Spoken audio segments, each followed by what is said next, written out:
Hello and welcome back to Navy Cross, Episode 6, MaxMaxRelax, How to Improve Your PRT Scores to Excellent and Outstanding Levels. I'm Spencer Cross, your host. I'm of the belief that the best way to score high on the PRT is to get a maximum score in push-ups, a maximum score in planks, and then do as best as you can in the cardio. If you get a good low in cardio with the max and max, you can score an excellent overall. If you score a good high in the cardio, you can score an outstanding overall.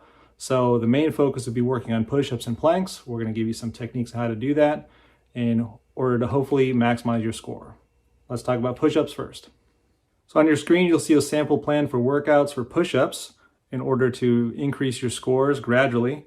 Starting with the first day, 10 push-ups the first day, then 15 the next, 20, 25, 30. The key to this one is on the first days to do it in as few sets as possible, and then on alternating days, do them in whatever sets you can, right? It'll be more significant the higher the sets get. But once you're getting to the point of, let's say, 60, 65, 70, 75, let's say 60 will be a day where you're trying to do it in as few sets as possible. Then 65 will be just however you can, 10 here, 20 there, 15, 5 throughout the day, whatever it is. The point of this is that your muscles are going to become acclimated to that high number, increasingly higher number of push-ups, so that by the end of it, let's say week 4 or week 8, where you're doing either 100 or let's say upwards of 250 or 300 push-ups a day. That way, it comes to doing your test, you're used to knocking out sets of 50, 60 kind of easy, and you should be able to max out your push-ups with ease. Planks, the same philosophy.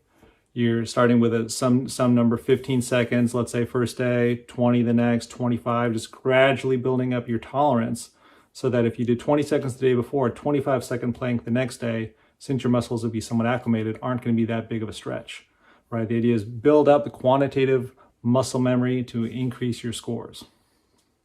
Okay, so for cardio, it's really pick your poison. I mean, do you like the bike? We don't have the elliptical anymore, but do you like running outside? Do you like running on the treadmill? Do you like the row? I personally like the row.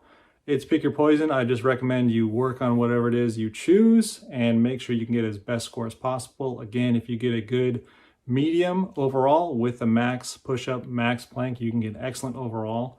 Or if you get a good high in the cardio with max and max, you can get a outstanding overall. So that's the philosophy, the max, max, relax, right? Get good scores just by focusing on those two events. We'll talk briefly about the treadmill real quick. So if you're running on the track, ACFL or CFL says go, you can sprint full bore right off the bat, right? Treadmill, you don't have that opportunity because it would be dangerous, right? So the treadmill gives you the benefit of the doubt when they calculate your starting pace to accommodate and to sort of give you the benefit to say that if you would be sprinting, you could. If you could be sprinting, you would, right? So with that in mind, when your ACFL or CFL is setting the pace you want to begin the treadmill with, you have the option to set it to the maximum amount, which I believe is 14, a rate of 14.